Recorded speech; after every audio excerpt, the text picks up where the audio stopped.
तो हम लोग यहां पर नेक्स्ट टॉपिक स्टार्ट कर रहे हैं, motion in a straight line.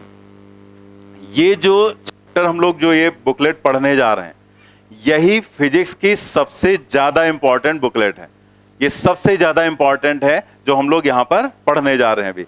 Reason उसका क्या है वो आप समझ लो। सबसे पहली बात कि इस मोशन इन स्ट्रेट लाइन का ये जो केस है, जो हम लोग ये टॉपिक पढ़ने जा रहे हैं, इसमें टोटल 4 तरह के क्वेश्चंस होते हैं, ठीक है।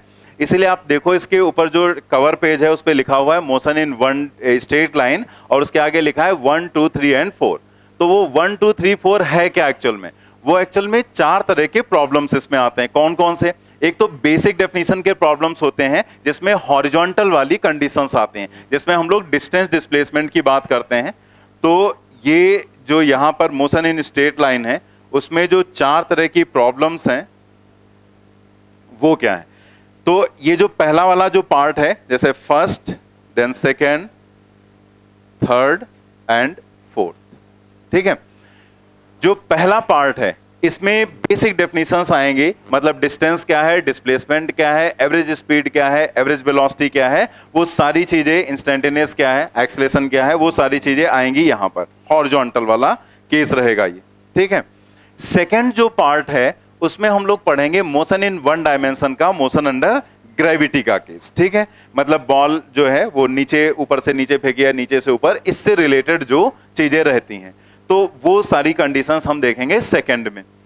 फिर जो थर्ड वाला है, तो तीसरा टाइप जो आता है क्वेश्चंस का, उसमें कैलकुलस वाले क्वेश्चंस पूछे जाते हैं, कैलकुलस बेस्ड क्वेश्चंस। तो कैलकुलस बेस्ड क्वेश्चंस हम लोग यहां पर देखेंगे। कैलकुलस बेस्ड क्वेश्चंस देखने से पहले ही यहीं पर हम आपको मैथमेटिकल टूल्स पढ़ाएंगे, ठीक है। मैथमेटिक्स यहीं पर पढ़ाई जाएगी, जिसमें हम लोग पढ़ेंगे अलजेब्रा, ट्रिग्नोमेट्री, और साथ ही साथ प्रॉपर तरीके से पूरी कैलकुलस।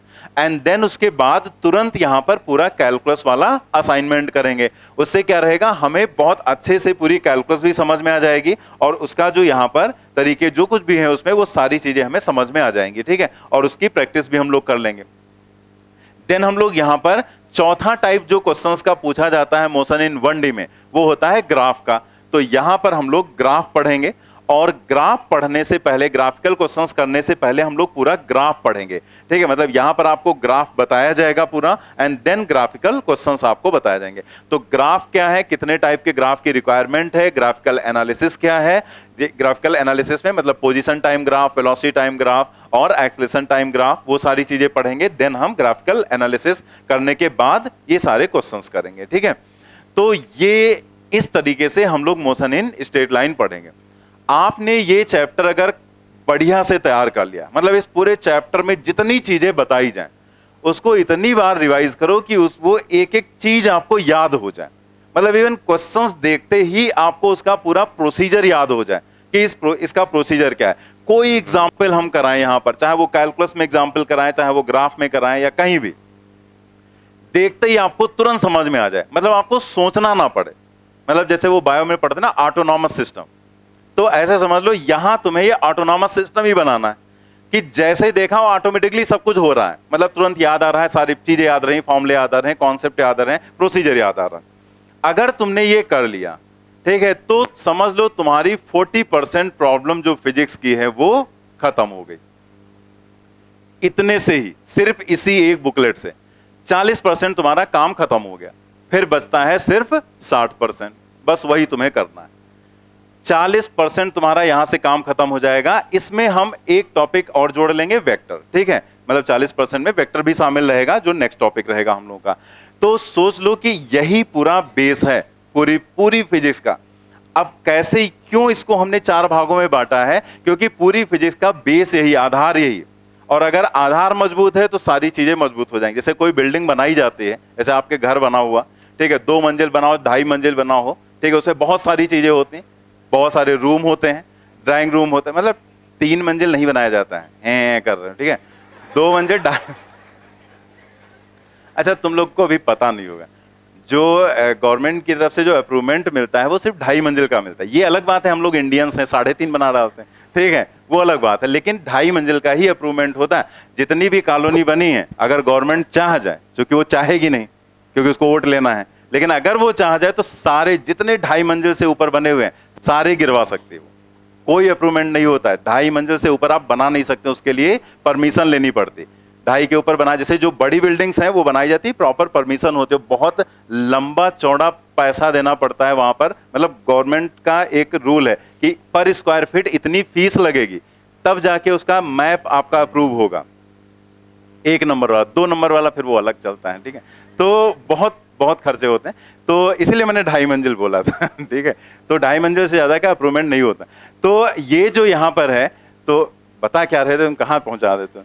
तो जैसे आपका मकान बना, अब उसमें बहुत सारे रूम बने हुए हैं, ठीक है, ड्राइंग रूम बना है, बालकनी बनी हुई है, तमाम सारी चीजें आपने बना रखी, ऊपर फॉल सीलिंग भी बढ़िया सी लगवा रखी, स्टेयर्स भी बने हुए हैं, बाथरूम भी बने हुए हैं, 4-5।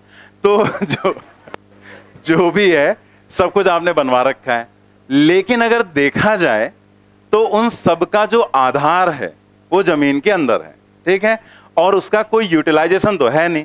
ऐसा थोड़े 2-4 गेस्ट ज्यादा है कि तुम जाओ न्यू के अंदर सो जाओ जाके, ठीक है, तो वहां तो जाके कोई सोएगा नहीं, मतलब रहना तो आपको ऊपर ही पड़ेगा। लेकिन आप क्या इमेजिन भी कर सकते हैं कि अगर वो बेस ना बनाया जाए, वो आधार मजबूत ना बनाया जाए, तो वो पूरी बिल्डिंग खड़ी हो सकती है? नहीं हो सकती। मतलब उस पूरी वैसे ही बिल्कुल यहां पर है कि ये पूरी फिजिक्स का बेस है, आधार। अगर आपका ये मजबूत है तो आपकी बिल्डिंग मजबूत रहेगी, और आपका ये कमजोर है तो बिल्डिंग कमजोर रहेगी। सीधा सा कॉन्सेप्ट यहां पर है। अब कैसे वो समझ लो, क्योंकि उस चीज का लॉजिक भी तुम्हें समझ में आना चाहिए। कोई भी यूनिट उठा लो रे ऑप्टिक्स को किनारे करके, क्योंकि रे ऑप्टिक्स में भी होता है, उसमें भी कैलकुलस और ग्राफ का यूज है, बट आपके लेवल में नहीं है, इसलिए हम उसको किनारे रख दें। बाकी आप कोई भी यूनिट उठा लो, पूरी मैकेनिक्स में कोई भी चीज उठा लो, वर्क एनर्जी पावर पढ़ो, कोलिजन पढ़ो, सर्कुलर मोशन पढ़ो, या फिर रोटेशनल मोशन पढ़ो, या फिर न्यूटन्स लॉ ऑफ मोशन पढ़ो, या फ्रिक्शन पढ़ो, कुछ भी पढ़ लो, वेक्टर पढ़ लो, प्रोजेक्टाइल मोशन पढ़ो, सब में आएगा। कभी ग्राफ आ रहा है, कभी कैलकुलस आ रहा है, कहीं पर कोई भी कॉन्सेप्ट, इसके जितने भी पढ़ रहे हैं मोशन इन 1D के वो आ रहे हैं। वर्क एनर्जी पावर के तमाम सारे क्वेश्चंस आप नहीं लगा सकते अगर आपको 1D फर्स्ट और सेकंड नहीं आ रहा है। और देखा जाए तो इसमें से यही से फंस जाएंगे। कैलकुलस और ग्राफ तो वो तो आने ही आना चाहिए। आप इलेक्ट्रोस्टेट में पहुंचो, जैसे इलेक्ट्रोस्टेट स्टार्ट होगा, वेक्टर की रिक्वायरमेंट, ग्राफ की रिक्वायरमेंट और कैलकुलस की रिक्वायरमेंट। इलेक्ट्रोस्टेट अगर नहीं समझ में आया तो करंट इलेक्ट्रिसिटी तो भूल ही जाओ, और इलेक्ट्रोस्टेट समझने के लिए तुम्हें ये सारी चीजें चाहिए होंगी। मैग्नेटिज्म पर आ जाओ, अगर करंट ही नहीं समझ में आया तो मैग्नेटिज्म नहीं समझ में आएगा, और मैग्नेटिज्म में भी कैलकुलस का यूज, अल्टरनेटिंग करंट पर पहुंच जाओ, ईएमआई पर पहुंच जाओ, ग्राफ का यूज, ठीक है, तो सारी चीजें वहां यूज हो रहे हैं। आप हीट ले लो, हीट में भी बहुत जगह पर कैलकुलस का यूज होता है और ग्राफ का यूज होता है, बहुत यूज होता है ग्राफ का। तो बिना ग्राफ, बिना कैलकुलस के आप हीट भी नहीं पढ़ सकते, बिना एनर्जी के कॉन्सेप्ट के आप हीट नहीं पढ़ सकते। एसएचएम वेव आ जाओ, एसएचएम वेव में तो बहुत ही ज्यादा यूज है ग्राफ का, और सबसे ज्यादा यूज किसका? कैलकुलस का, ठीक है। जगह जगह पर आपको डिफरेंशिएट करना पड़ता है, बहुत ज्यादा कैलकुलस का यूज होता है एसएचएम और वेव में। तो कुल मिला के आप देख रहे हैं ना, सारी यूनिट्स में रिक्वायरमेंट हो रही किसकी? आपको इन्हीं चारों चीजों की रिक्वायरमेंट हो रही। इसीलिए इस चैप्टर को बहुत अच्छे तरीके से पढ़ना है। और आपको अभी जैसे रियलिटी क्या होता है, जब हम धीरे धीरे करते हैं तब समझ में चीजें आती हैं, लेकिन हमने जो ये बताया है इसी चीज पर आप फोकस करना कि ये चैप्टर तैयार है, 40% प्रॉब्लम आपकी खत्म, 60% बचता है। और अगर ये प्रिपेयर नहीं है आपका, तो आपके लिए फिजिक्स बहुत ज्यादा कॉम्प्लिकेटेड रहेगी, ठीक है। तो इसीलिए हम लोग इस चैप्टर को बहुत ढंग से पढ़ेंगे। तो हम लोग सिर्फ मोशन इन स्ट्रेट लाइन नहीं पढ़ने जा रहे हैं, ये दिमाग से आप निकाल दो कि हम मोशन इन स्ट्रेट लाइन पढ़ने जा रहे हैं। आप ये सोचो कि हम फिजिक्स का आधार बनाने जा रहे हैं, यहां पर बेस बनाने जा रहे हैं, ठीक है। और वो हमें मजबूत बनाना है, अच्छे से बनाना है, जिससे कि हमें पूरी फिजिक्स बहुत अच्छे से समझ में आए, ठीक है। तो चलिए हम लोग यहां पर स्टार्ट करते हैं मोशन इन स्ट्रेट लाइन। तो सबसे पहले तो हमें यही समझना है कि भाई ये मोशन क्या है, ठीक है। मोशन एंड रेस्ट की कंडीशन क्या है वो हमें यहां पर समझना है, ठीक है। तो सबसे पहले ये 2 डेफिनेशंस हम लोग पढ़ेंगे, मोशन एंड रेस्ट, और दूसरा ये है पॉइंट ऑब्जेक्ट क्या है, ठीक है। यहां पर समझने जा रहे हैं कि मोशन एंड रेस्ट क्या है। तो हम किसी भी चीज को एब्सोल्यूट मोशन या एब्सोल्यूट रेस्ट में नहीं बोल सकते। जैसे आप यहां पर सोचो कि ये जो टेबल है ये रेस्ट में दिख रही ना, आप भी रेस्ट में हैं। लेकिन अगर आप ऐसे सोचो कि आप तो अर्थ पे है ना, तो अर्थ ही नहीं रेस्ट में है, अर्थ तो घूम रही ना। तो अगर आपको मून से ऑब्जर्व किया जाए तो जब अर्थ ही रेस्ट में नहीं है तो आप कैसे रेस्ट में हो गए, ठीक है, या ये टेबल कैसे रेस्ट में हो गई, या हम कैसे रेस्ट में हो गए, हम लोग घूम भी रहे हैं, रोटेट भी कर रहे हैं और रिवॉल्व भी कर रहे हैं, यानी कि हम में से कोई भी यहां पर रेस्ट में नहीं है। तो आपने जो देख रहे हैं एक दूसरे को रेस्ट में, वो रिलेटिव कंडीशन है, मतलब रिलेटिवली, यानी कि एब्सोल्यूट रेस्ट या एब्सोल्यूट मोशन का कोई मतलब ही नहीं है। वो चीज सिर्फ रेस्पेक्ट में हम कह सकते हैं, रिलेटिव कह सकते हैं। जैसे बस में बैठे हुए हैं, तो बस में हम बैठे हुए हैं, कोई और भी बैठा हुआ है, हम उसको देख रहे हैं, ठीक है। अब हम भी रेस्ट में, वो भी रेस्ट में, ठीक है, दोनों लोग रेस्ट में हैं। लेकिन एक्चुअल में अगर देखा जाए तो ना हम रेस्ट में है ना वो रेस्ट में है, दोनों लोग मूव कर रहे हैं, क्योंकि बस मूव कर रही है और हम बस में बैठे हुए हैं। तो इसका मतलब यह हुआ कि जो मोशन या रेस्ट की कंडीशन है वो जस्ट एक रिलेटिव कंडीशन है। अगर ऑब्जर्वर नहीं है, फ्रेम ऑफ रेफरेंस नहीं है, तो मोशन या रेस्ट का कोई मतलब नहीं है, वो सिर्फ ऑब्जर्वर पर डिपेंड करेगा। तो अब हम लोग इसकी जरा डेफिनेशन पढ़ते हैं। If the position of an object in space changes with time, it is said to be in motion, otherwise at rest. Motion or rest is always relative to the observer. There is no meaning of rest or motion without the observer or frame of reference. बिना observer के या बिना frame of reference के rest या motion का कोई मतलब नहीं है। जैसे हमने अभी आपको एग्जाम्पल दिया कि हम लोग यहां पर एक दूसरे को देख रहे हैं, हम भी रेस्ट में इस समय हैं, आप भी रेस्ट में हैं। लेकिन अगर हम दोनों लोगों को कोई देखे मून से, तो कहीं से भी किसी दूसरे प्लेनेट से देख रहा है, तो हम सभी लोग घूम रहे हैं, क्योंकि अर्थ रेस्ट में नहीं है। तो इसका मतलब क्या हुआ कि हम रेस्ट में हैं, हम अपने रेस्पेक्ट में आपको रेस्ट में कह सकते हैं, लेकिन जो मून पर देख रहा होगा, मून से देख रहा होगा, उसको सारी चीजें मोशन में दिखेंगी यहां पर, ठीक है। तो ऑब्जर्वर या frame of reference, frame of reference का मतलब सिंपल वे में अगर समझे तो क्या है, एक तरह से देखा जाए तो जिसके रेस्पेक्ट में हम चीजों को ऑब्जर्व करते हैं उसी को हम फ्रेम ऑफ रेफरेंस मान लेते हैं, उसी को ऑब्जर्वर कह देंगे या हम फ्रेम ऑफ रेफरेंस। लेकिन फिजिक्स की लैंग्वेज में, जैसे हम सिंपल लैंग्वेज में बता दिया हमने, जैसे हम अपने रेस्पेक्ट में आप सभी को ऑब्जर्व कर रहे हैं तो हम फ्रेम ऑफ रेफरेंस बन गए। अगर हम इस टेबल के रेस्पेक्ट में सभी को ऑब्जर्व करें तो ये टेबल क्या बन जाएगी, फ्रेम ऑफ रेफरेंस। लेकिन फिजिक्स की लैंग्वेज में फ्रेम ऑफ रेफरेंस को इमेजिन कैसे किया जाता है, कहा जाता है इस तरह से कि हम एक कोऑर्डिनेट सिस्टम लेंगे जिसमें एक्स एक्सिस होगी, वाई एक्सिस होगी और जेड एक्सिस होगी, और ये ओरिजिन होगा। तो अगर हम इसके रेस्पेक्ट में चीजों को बताएंगे तो इसको हम फ्रेम ऑफ रेफरेंस बोलेंगे। लेकिन जब हम किसी चीज को ऑब्जर्व करते हैं तो हमें समय की भी जरूरत होती है, इसलिए इस फ्रेम ऑफ रेफरेंस से हम एक क्लॉक को भी अटैच कर देंगे, मतलब एक घड़ी अटैच कर देंगे। तो पोजीशन इसके रेस्पेक्ट में होगी, और क्लॉक से देखकर हमें यह पता चल जाएगा कि जिस बॉडी को हम ऑब्जर्व कर रहे हैं उसकी पोजीशन समय के साथ बदल रही है या नहीं। तो अगर उसकी पोजीशन समय के साथ बदल रही है तो वो मोशन में कहलाएगा इस फ्रेम ऑफ रेफरेंस के रेस्पेक्ट में, और अगर उसकी पोजीशन चेंज नहीं हो रही है तो वो रेस्ट में कहलाएगा। This is motion and rest, ठीक है, क्लियर हो गया। थोड़ा सा ये बता दिया गया क्योंकि हम जैसे कोई भी टॉपिक स्टार्ट कर रहे हैं तो हमें समझ में आना चाहिए कि हम क्या करने जा रहे हैं, ठीक है। पॉइंट ऑब्जेक्ट, इस पर एनसीईआरटी में क्वेश्चन भी दिया गया है, मैंने पहला ही क्वेश्चन वो डाल दिया है कि व्हाट इज पॉइंट ऑब्जेक्ट। हम पॉइंट ऑब्जेक्ट किसे कहेंगे? तो नॉर्मली क्या होता है कि जैसे कोई भी छोटी चीज होती है, जैसे एक बॉल है, तो आपसे कहा जाए कि बॉल क्या है तो आप कह देंगे भाई पॉइंट ऑब्जेक्ट है, ठीक है। एक मतलब अगर हम कोई बहुत बड़ी चीज ले लें, कोई बहुत बड़ा यहाँ पर ऐसे कोई भी बॉल या कोई भी हम ऐसे प्लेनेट ही मान लें, तो अगर हम कहें कि क्या ये पॉइंट ऑब्जेक्ट है तो आप कहेंगे नहीं है ऑब्जेक्ट है, क्योंकि वो बहुत बड़ा है। अर्थ को मान ले तो वो पॉइंट ऑब्जेक्ट आप कहेंगे नहीं है, इसको कह दें तो ये पॉइंट ऑब्जेक्ट आप कहेंगे। लेकिन एक्चुअल में ऐसा नहीं होता, पॉइंट ऑब्जेक्ट की ये डेफिनेशन ही नहीं।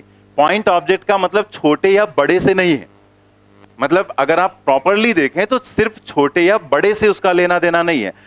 वो डेफिनेशन एक्चुअल में क्या है उसको समझो आप, कि पॉइंट ऑब्जेक्ट जो है वो इस बेसिस पर डिफाइन किया जाएगा कि जो भी डिस्टेंस वो ऑब्जेक्ट चलेगा और जो उसकी डायमेंशंस हैं उनमें क्या रिलेशन है। अगर किसी भी ऑब्जेक्ट की डायमेंशंस एक पर्टिकुलर टाइम में उसके द्वारा चली गई डिस्टेंस के कंपैरिजन में बहुत छोटी हैं, ठीक है, तो उसे पॉइंट ऑब्जेक्ट कहेंगे। लेकिन अगर ऐसा नहीं है तो फिर हम उसे पॉइंट ऑब्जेक्ट नहीं बोलेंगे। जैसे अगर आप देखो यहां पर definition, we shall treat the object in motion as point object if size of the object is much smaller than the distance it moves in a reasonable duration of time. We shall treat, मतलब हम treat कर सकते हैं किसी object को जो कि motion में है एक पॉइंट ऑब्जेक्ट के तरीके से, जिसका size of the object is much smaller than the distance it moves. मतलब क्या हुआ कि जैसे एक बॉल है, ठीक है, अब इस बॉल का मान लिया जो रेडियस है r, वो सपोज कर लिया 2 सेंटीमीटर है, और ये बॉल हमने फेंका और ये मान लिया यहां पर गिरी जाकर 200 मीटर की डिस्टेंस पर, ठीक है। तो अब आप सोचो कि ये 200 मीटर चली गई, तो इसने बहुत बड़ी डिस्टेंस ट्रेवल की है, जबकि इसकी डायमेंशंस क्या है, बहुत छोटी। मतलब 2 सेंटीमीटर को 200 मीटर की तुलना में हम इग्नोर कर सकते हैं। सेंटीमीटर है वो मीटर है, ठीक है। तो इसका मतलब इसे हम ट्रीट करेंगे एज पॉइंट ऑब्जेक्ट। लेकिन अगर यही बॉल यहां पर होती और ये जस्ट यहां पर 2 सेंटीमीटर है और ये सिर्फ यहां पर 10 सेंटीमीटर की डिस्टेंस चलती, इसका अपना डायमेंशन 2 सेंटीमीटर और चला कितना 10, तो क्या 10 और 2 में कोई बहुत ज्यादा डिफरेंस दिख रहा है? नहीं। तो इसको पॉइंट ऑब्जेक्ट की तरह से ट्रीट नहीं कर सकते हैं, ठीक है, आप नहीं कर सकते। जैसे एक रेलवे का डब्बा, ठीक है, जो ट्रेन का रेलवे कैरिज होता है डब्बा, तो क्या इसको आप एक पॉइंट ऑब्जेक्ट मान सकते हैं?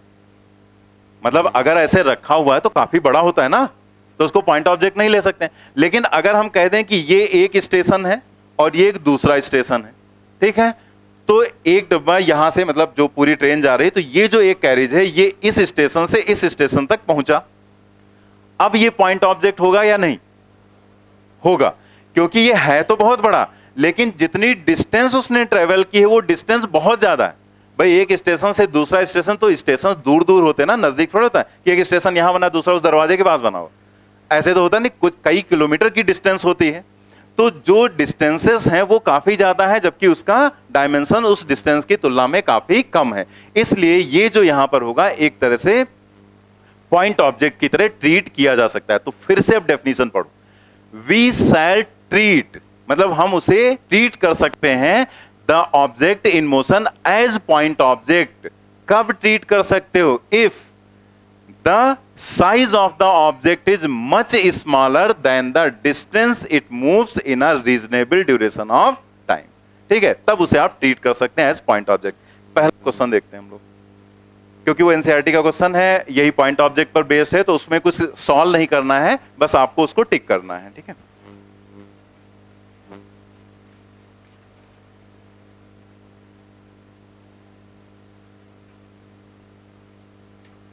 ठीक है, ये क्वेश्चन देखते हैं हम लोग, जो पहला वाला है, बस टिक करना है इसे। In which of the following examples of motion can the body be considered approximately a point object? मतलब उसको आप एक पॉइंट ऑब्जेक्ट की तरीके से लगभग ट्रीट कर सकते हैं, इसमें से कौन से एग्जांपल्स में, ठीक है। A railway carriage moving without jerk between two station, मतलब स्मूथली वो एकदम सीधे सीधे जा रहा है बिटवीन टू स्टेशंस। तो अगर एक रेलवे कैरिज की बात करें, मतलब एक ट्रेन के डब्बे की बात करें, तो वो 2 स्टेशंस के बीच में मूव किया, तो क्या उसको हम पॉइंट ऑब्जेक्ट ले सकते हैं? बिल्कुल ले सकते हैं, ठीक है। तो ये एक पॉइंट ऑब्जेक्ट रहेगा। A monkey sitting on top of man cycling smoothly on a circular track. Situation समझो, ठीक है, कि एक पर्सन है जो एक सर्कुलर ट्रैक पर है, साइकिल पर बैठा हुआ है, ठीक है, और साइकिल यहां पर होगी, ठीक है, नहीं, ठीक है, साइकिल पर वो मैन बैठा हुआ है, अरे ठीक, कुछ भी ऐसे बना लेते हैं, ठीक है, समझ में आ रहा, कुछ कुछ डिजाइन लग रही, और उसके सर के ऊपर एक मंकी बैठा हुआ है, ठीक है। तो अब आप यहां पर सोचो कि ये जो साइकिल है उसके ऊपर एक मैन बैठा, उसके ऊपर एक मंकी बैठा, और ये सर्कुलर ट्रैक में ऐसे घूम रहा है, तो क्या हम इसे एक पॉइंट ऑब्जेक्ट की तरह ट्रीट कर सकते हैं? अ मंकी, मतलब उस मंकी की बात हो कर रहा, a monkey sitting on top of a man cycling smoothly on a circular track. तो इस मंकी को पॉइंट ऑब्जेक्ट मानेंगे या नहीं? मानेंगे या नहीं? दोनों आंसर आ रहे हैं। कितने लोग कह रहे हैं मानेंगे? हाथ उठाओ जल्दी से, बस इतने लोग। और नहीं, नहीं मानेंगे, नहीं, आज भी चारों को छोड़ दे रहे हैं। तो क्यों नहीं मानोगे? जैसे अब आप सोचो कि कोई मैन अगर सर्कुलर ट्रैक में साइकिल चला रहा है, तो साइकिल भी अच्छी खासी बड़ी होती, तो वो बहुत क्लोज नहीं घूम पाएगा, मतलब एक दायरा चाहिए होगा उसको, ठीक है। ऐसा नहीं कि साइकिल या ऐसे से यहीं पे घुमा रहे हैं, ठीक है, तो यहां वो नहीं घूमेगी, बड़े दायरे में ही घुमाएगा वो। तो साइकिल एक बड़े रेडियस में ही घूमेगी, मतलब तुरंत वो नहीं टर्न कर सकती, उसकी भी अपनी एक प्रॉपर्टी। और अगर हम देखें तो ये पूरी डिस्टेंस जो होगी ये 2 पाई आर होगी, और मंकी का डायमेंशन उसकी तुलना में काफी कम होगा। अगर आप प्रैक्टिकली इमेजिन करें तो ये डिस्टेंस ज्यादा होगी इसकी तुलना में। सिर्फ मंकी की बात की जा रही, साइकिल वगैरह की नहीं, काफी डिफरेंस होगा यहां पर। तो इसलिए इसको आप एक पॉइंट ऑब्जेक्ट की तरह ट्रीट करेंगे। ठीक है, आप उस चीज को प्रैक्टिकली सोचो, बहुत ज्यादा उसमें दिमाग नहीं लगाना है कि बहुत ज्यादा हम उसमें दिमाग यूज करेंगे क्या होगा क्यों नहीं होगा। आपने पता नहीं किस बेसिस पर नहीं कह दिया, किस बेसिस पर नहीं कहा था। मंकी बहुत बड़ा थोड़े होता है, छोटे तो होता है। तो मंकी और ये जो रेडियस होगी ये उसकी तुलना में काफी ज्यादा होगी। ठीक है, तो ये यहां पर है कंडीशन। तो इसे हम लगभग, उसने कहा अप्रोक्सीमेटली, तो हम उसे एक पॉइंट ऑब्जेक्ट ट्रीट कर सकते हैं। नेक्स्ट देखते हैं, अ स्पिनिंग क्रिकेट बॉल। अब यहां पर ध्यान देना, spinning cricket ball that turn sharply, मतलब उसने टर्निंग पॉइंट की बात कही है सिर्फ, मतलब आई और जा रही, तो ये शार्प टर्न पे उसने बात कर रहा है। A spinning cricket ball that turns sharply on hitting the ground, मतलब ग्राउंड को हिट किया उसने और तुरंत ऐसे टर्न कर गई। तो ये पॉइंट ऑब्जेक्ट होगा या नहीं? नहीं होगा, क्योंकि शार्प टर्न, तो सिर्फ टर्न की तो बात की जा रही ना, वो पूरी डिस्टेंस थोड़े कवर कर रहा है, सिर्फ टर्निंग की वो बात कर रहा है। ठीक है, तो वो जो छोटी सी डिस्टेंस है उसकी तुलना में, जैसे उसने टर्न की बात की, इसलिए मैंने कहा ध्यान देना, उसने कहा है टर्न। तो क्रिकेट बॉल जो आती, तुम्हें क्रिकेट भी नहीं तुम्हें पता है, इतना पॉपुलर गेम, कि बॉल गिरेगी, फिर ऐसा नहीं कि बहुत बड़ा दायरा तय करेगी तब वो स्पिन होकर ऐसे जाएगी, गिरती है और टर्न कर जाती है, यही तो होता है। तो ये जो टर्निंग है ये बहुत 2 किलोमीटर का थोड़े होता है, ये तो कुछ सेंटीमीटर का ही तो होगा ना टर्न, बस ऐसे टर्न हो गई यहां पर, फिर वो कहां जा रही उससे में मतलब नहीं है। उसने ये थोड़े कहा कि यहां से यहां तक जाएगी, उसने उस टर्न की बात की जो छोटा सा एक टर्न है। तो उसकी तुलना में तो जो बॉल की डायमेंशन होगी वो तो कंपैरेटिवली बड़ी होगी, मतलब बहुत स्मॉल डायमेंशन नहीं ले सकते हैं, या हम इसे इग्नोर नहीं कर सकते इसकी डायमेंशंस को इसकी तुलना में। तो ये जो है ये पॉइंट ऑब्जेक्ट नहीं होगा। A tumbling beaker that has slipped off the edge of a table, मतलब एक कोई बीकर है तो वो टेबल की एज से गिर गया। ठीक है, जैसे यहां पर ऐसे टेबल बना दें और यहां पर एक कोई बीकर रखा हुआ था, ठीक है, और ये यहां से लुढ़क गया नीचे। अब बताओ, पॉइंट ऑब्जेक्ट नहीं होगा, क्योंकि जब ये गिरेगा नीचे तो वो ग्राउंड पर ही तो जाएगा। और टेबल कितनी होती, मतलब मुश्किल से 1.5 फीट 2 फीट होती है ना, 2 फीट होती है, 2.5 फीट होती है, ऐसे होती टेबल, कोई बहुत ऊंची टेबल नहीं होती, बहुत ज्यादा बड़ी टेबल। तो एक प्रैक्टिकल लेना है आपको कि जो टेबल है वो क्या है। अब तुम टेबल में ये कंसीडर मत करने लगना, ये यूजुअल टेबल नहीं, ये तो लेक्चर टेबल है, तो जगह जगह पर यूज थोड़े किया थे, घर में तुम्हारे चाय रखने के लिए ये टेबल थोड़े बनवाई गई, सोफे के सामने जो टेबल लगी हुई थी उसकी बात की जा रही। तो उस पर अगर कोई भी बीकर रखा हुआ है तो वो गिरा, तो एक तरह से जो इसका डायमेंशन है, जो डिस्टेंस ट्रेवल ये करेगा, तो उसमें बहुत ज्यादा डिफरेंस नहीं है। मतलब आप ये डिस्टेंस ऐसा नहीं कि यहां पर ये फिर ऐसे गिरा फिर ये पाताल में चला गया, तो पाताल में नहीं जाएगा, वो ग्राउंड पर ही रुकेगा आकर। तो इसका मतलब ये जो डिस्टेंस वो ट्रेवल करेगा वो डिस्टेंस बहुत ज्यादा नहीं है, मतलब इसकी डायमेंशंस को इस डिस्टेंस की तुलना में आप इग्नोर नहीं कर सकते हैं। ठीक है, तो इसलिए ये भी पॉइंट ऑब्जेक्ट नहीं होगा। तो यहां पर ए और बी यानी कि सेकंड ऑप्शन होगा। ठीक है,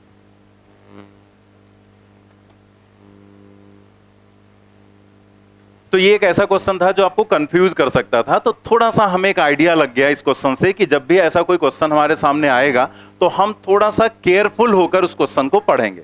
ठीक है, मतलब केयरफुल रहेंगे कि जो प्रैक्टिकली, मतलब उसमें बहुत दिमाग नहीं लगाना। जैसे आपने इस मंकी वाले केस में कुछ ज्यादा दिमाग लगा डाला था। ठीक है, दिमाग ज्यादा नहीं लगाना है, आपको ये समझना था कि भाई कोई भी साइकिल चलाएगा तो एक ग्राउंड में ऐसे गोल गोल घूमेगा, तो एक लंबे दायरे में घूमेगा, तुरंत टर्न तो नहीं हो पाएगा, तो एक लंबा दायरा होगा। और मंकी का साइज नॉर्मली प्रैक्टिकली, अब आप मंकी का भी साइज सोच रहे हैं नहीं कौन सा चिंपांजी लाएं कि कौन सा लेकर, नॉर्मल मंकी की जो नॉर्मली अवेलेबल हैं, तो वो मंकी यहां पर उसका साइज और इसका डिस्टेंस होगा उसमें काफी ज्यादा डिफरेंस होगा। ठीक है, ध्यान रखना। ठीक है, आपके यहाँ का क्वेश्चन एनसीईआरटी का है। चलिए वापस हम लोग आ जाते हैं थ्योरी वाले पार्ट।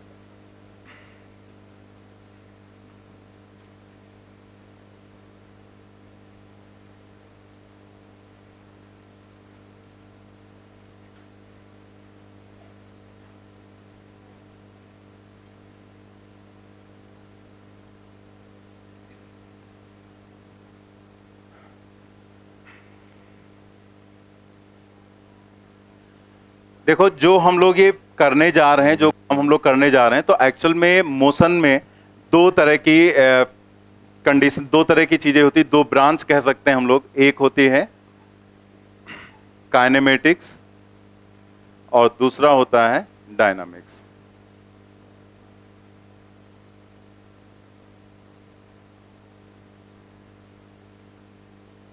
ऐसे मतलब एक नॉलेज के बेसिस पर बता देते हैं। जैसे कहीं पर आ जाता है ना टर्म काइनेमेटिक्स, तो हमें पता ही नहीं रहता काइनेमेटिक्स का मतलब क्या है, डायनामिक्स का मतलब क्या है। तो काइनेमेटिक्स जो ब्रांच है फिजिक्स की, इसमें हम मोशन की स्टडी करते हैं बिना ये जाने कि वो मोशन किस कारण से जनरेट हुआ। मतलब हम इसमें सिर्फ स्टडी किसकी करेंगे, मोशन की। मोशन की स्टडी मतलब कि किसी बॉडी में मोशन है, उसमें एक्सलेशन है, उसमें वेलोसिटी क्या हो जाएगी, इतने समय के बाद क्या होगा, डिस्टेंस क्या होगा, डिस्प्लेसमेंट क्या होगा। मतलब हमें इससे कोई लेना देना नहीं कि वो मोशन कैसे जनरेट हुआ, ठीक है, उसकी हम बात नहीं करते हैं। तो हम यहां पर काइनेमेटिक्स पढ़ने जा रहे हैं, जिसमें हम मोशन की बात करते हैं without knowing the cause of motion, बिना उसका कारण जाने। डायनामिक्स जो है, इसमें हम उस कारण को पढ़ते हैं कि वो मोशन जो जनरेट हुआ था वो किस कारण से हुआ था, यानी कि यहां पर हम फोर्स की बात करेंगे, ठीक है। तो समझ गए ना। तो हम लोग जो पढ़ने जा रहे हैं वो पार्ट कौन सा है, काइनेमेटिक्स का पार्ट है। डायनामिक्स जो हम लोग न्यूटन्स लॉ में पढ़ते हैं ना, फोर्स वगैरह की बात, वो एक तरह से वहां से डायनामिक्स स्टार्ट होता है। तो हम लोग आ जाते हैं, अब ये पॉइंट जो थोड़ा बहुत था वो समझ लिया हम लोगों ने। प्रॉपर यहां से हम लोग पढ़ेंगे motion in a straight line या रेक्टिलिनियर मोशन। जैसे अगर बात करें हम स्ट्रेट लाइन की, सीधी लाइन में चलने वाला मोशन, तो हम लोग उसे सीधे सीधे क्या बोल देते हैं कि मोशन इन स्ट्रेट लाइन का मतलब जो सीधे सीधे चले वो कैसा हो गया, स्ट्रेट लाइन मोशन हो गया। लेकिन हम इसे ऐसे बता तो नहीं सकते ना, किसी को बताना होगा तो ये थोड़ा कि जो सीधे सीधे चले वो स्ट्रेट लाइन हो गया, जो ऐसे ऐसे चले वो फिर प्लेनर मोशन हो गया। उसके लिए प्रॉपर आपको एक लैंग्वेज बतानी पड़ेगी, एक टर्म यूज करना पड़ेगा। तो रेक्टिलिनियर मोशन के लिए जो यहां पर हम लोग क्वांटिटीज यूज करते हैं डिफाइन करने के लिए, वो है वेलोसिटी, जो कि एक वेक्टर क्वांटिटी है। वेक्टर का कोई यहां रोल अभी नहीं आएगा, हम लोगों ने वेक्टर भी पढ़ा नहीं है, जिसको हम लोग सदिश बोलते हैं। तो वेक्टर में दो चीजें होती हैं, जैसे कोई भी वेक्टर क्वांटिटी है तो वेक्टर में दो चीजें होती हैं, मैग्नीट्यूड एंड डायरेक्शन। बस इतना ही आपको पता होना चाहिए, बस बाकी और वेक्टर का कोई नॉलेज नहीं चाहिए यहां पर आपको। तो ये तो हमें पता भी है कि मैग्नीट्यूड परिमाण, डायरेक्शन मतलब दिशा हो गई, ठीक है। तो वेलोसिटी एक वेक्टर क्वांटिटी है, एक्सेलरेशन एक वेक्टर क्वांटिटी है और फोर्स एक वेक्टर क्वांटिटी है। मतलब किसी की वेलोसिटी बताना है, वेग बताना है, तो आपको उसका मैग्नीट्यूड और डायरेक्शन दोनों बताना होगा। अगर एक्सेलरेशन बताना है तो भी दोनों चीजें बतानी रहती हैं, मैग्नीट्यूड होगा और डायरेक्शन, और फोर्स में भी दोनों चीजें होती हैं। साथ में हमें न्यूटन सेकंड लॉ का स्पेशलाइज्ड फॉर्म भी पता है, F=ma, जिसमें हमें यह पता है कि मास एक स्केलर क्वांटिटी है, अदिश राशि, मास में कोई डायरेक्शन नहीं होती है। एक्सलेशन और फोर्स दोनों सेम डायरेक्शन में होते हैं, मतलब जिधर फोर्स लगाएंगे उधर ही एक्सलेशन जनरेट होगा, F=ma के अकॉर्डिंग, क्योंकि इसके पास कोई डायमेंशन कोई डायरेक्शन नहीं होती, ठीक है। बात इतनी क्लियर हो गई। तो ये बातें तो बहुत बेसिक चीजें हैं जो हमें पता है। तो अगर हमें कहीं पर भी ये बताना है कि मोशन स्ट्रेट लाइन में है या नहीं, तो आप सोचो प्रैक्टिकली कि अगर हम एक बॉडी लें यहां पर और इस पर हम एक फोर्स लगा दें, ठीक है, इस तरीके से हमने एक फोर्स लगा दिया, समझने के लिए जस्ट फोर्स लगा दिया, तो ये जैसे चल रही, जैसे यहां पर रुकी हुई थी तो ये चलने लगेगी, और अगर ये चल रही थी तो अगर हमने उसी डायरेक्शन में एक फोर्स लगा दिया, और फोर्स है तो इसका मतलब उसी डायरेक्शन में एक्सेलरेशन भी हो जाएगा, सेम डायरेक्शन में रहेंगे। तो जिधर एक्सेलरेशन है उधर, जिधर वेलोसिटी थी उधर ही डायरेक्शन में हमने फोर्स लगाया, तो बताओ इसकी वेलोसिटी बढ़ेगी या घटेगी? बढ़ेगी। सभी को पता है कि अगर यहां पर कोई बॉडी रखी होती, हम उसको धक्का मारते तो उसकी वेलोसिटी बढ़ जाती, ठीक है, इंक्रीज कर जाती, बढ़ेगी इसकी वेलोसिटी। तो एक तरह से देखें तो जाएगा वो वैसे ही, ऐसा तो नहीं होगा कि हम जैसे यहां पर कोई बॉक्स रखा होता, हम उस पर ऐसे फोर्स लगाते तो इधर चलना स्टार्ट कर देता, नहीं जाता ना। इधर फोर्स लगाएंगे तो वो उसी डायरेक्शन में जाएगा। यानी कि इसका मतलब क्या हुआ कि अगर हम सेम डायरेक्शन में इन दोनों को रखेंगे तो मोशन स्ट्रेट लाइन में ही होगा, और अगर दोनों का डायरेक्शन सेम है तो स्पीड बढ़ेगी। ऐसे मोशन को हम लोग बोलते हैं एक्सेलरेटेड मोशन, मतलब जिसमें त्वरण है, एक्सेलरेशन है, मतलब जहां पर हम स्पीड को इंक्रीज करता हुआ देख रहे हैं, ठीक है, इंक्रीज होता हुआ देख रहे हैं। तो यहां पर इस कंडीशन में मोशन स्ट्रेट लाइन होगा। अगर हम यहीं पर एक बात आपसे करें कि एक बॉडी थी जो ऐसे जा रही थी, हमने क्या किया, इस पर एक उल्टी डायरेक्शन में फोर्स लगाना स्टार्ट कर दिया, तो जिधर फोर्स होगा उधर ही एक्सेलरेशन होगा। मतलब बॉडी ऐसे जा रही थी, हमने क्या किया, उसको ऐसे खींचना स्टार्ट कर दिया, ठीक है, ऐसे पीछे की तरफ हम खींच रहे थे, तो क्या होगा, इसकी वेलोसिटी बढ़ेगी या घटेगी, कम हो जाएगी।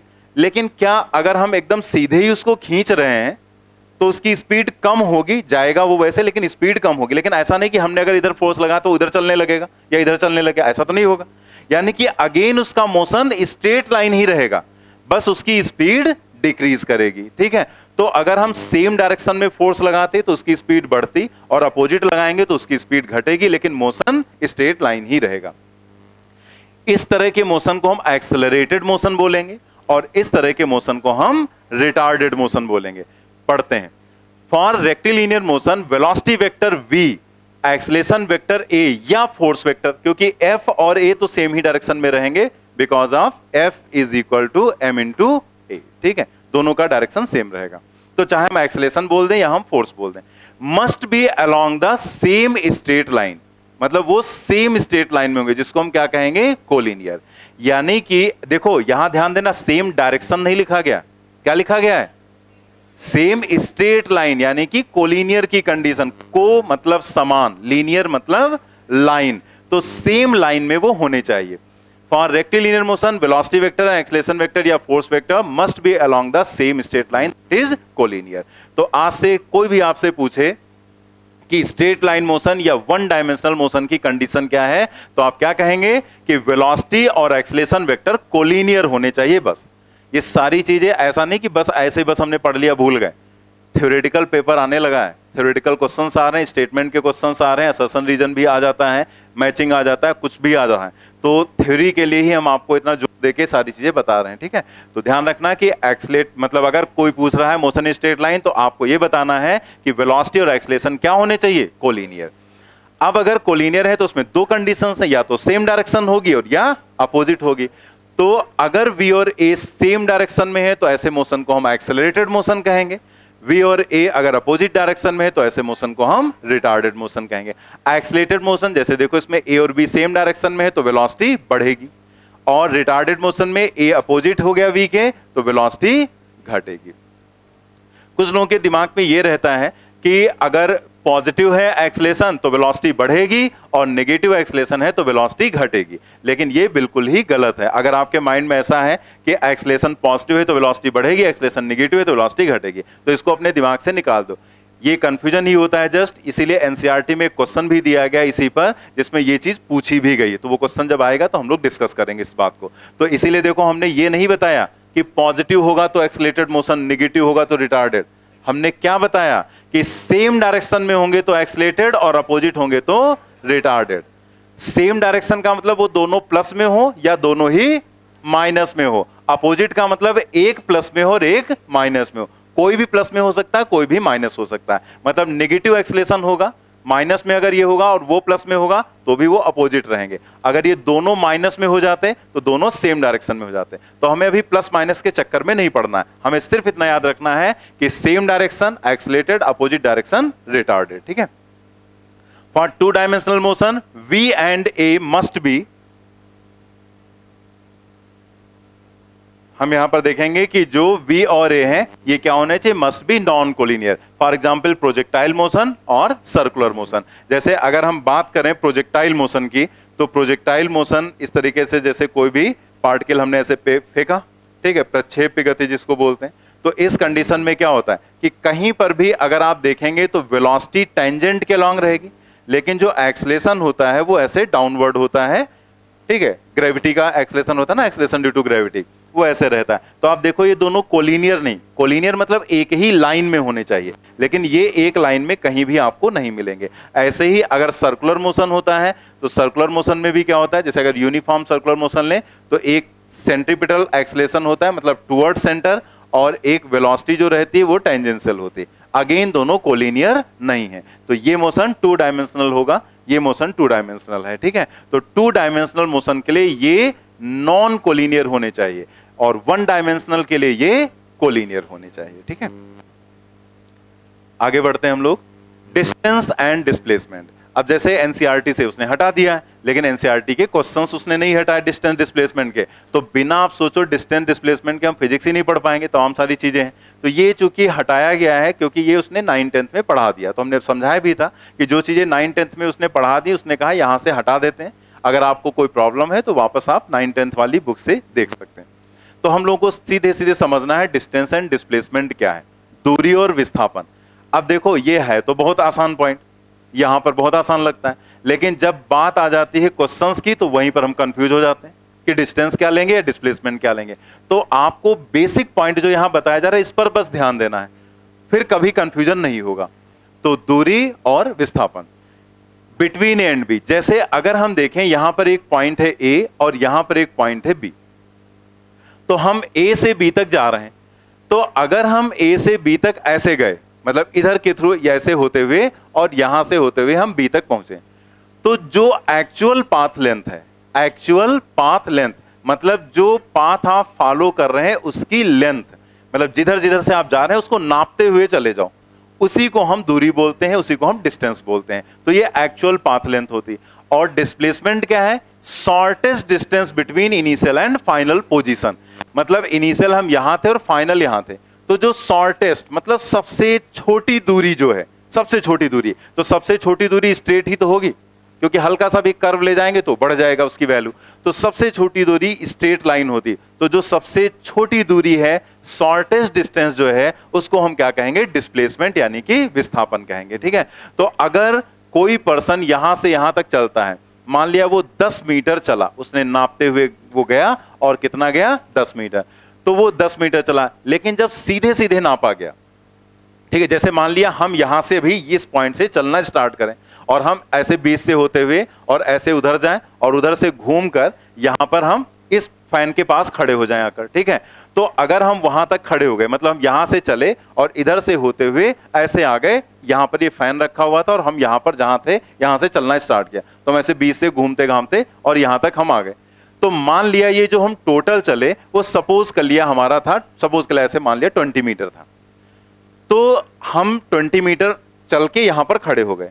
तो ये हुआ कि हमारा विस्थापन कितना हुआ, ठीक है, मतलब डिस्प्लेसमेंट कितना हुआ। तो डिस्प्लेसमेंट को डिफाइन किया गया कि जो सबसे छोटी दूरी, मतलब हम यहां थे और पहुंच तो वहीं गए ना, वहां पहुंचे, बीच का पार्ट तो गायब हो गया ना, अभी यहां थे और फाइनली हम वहां हैं।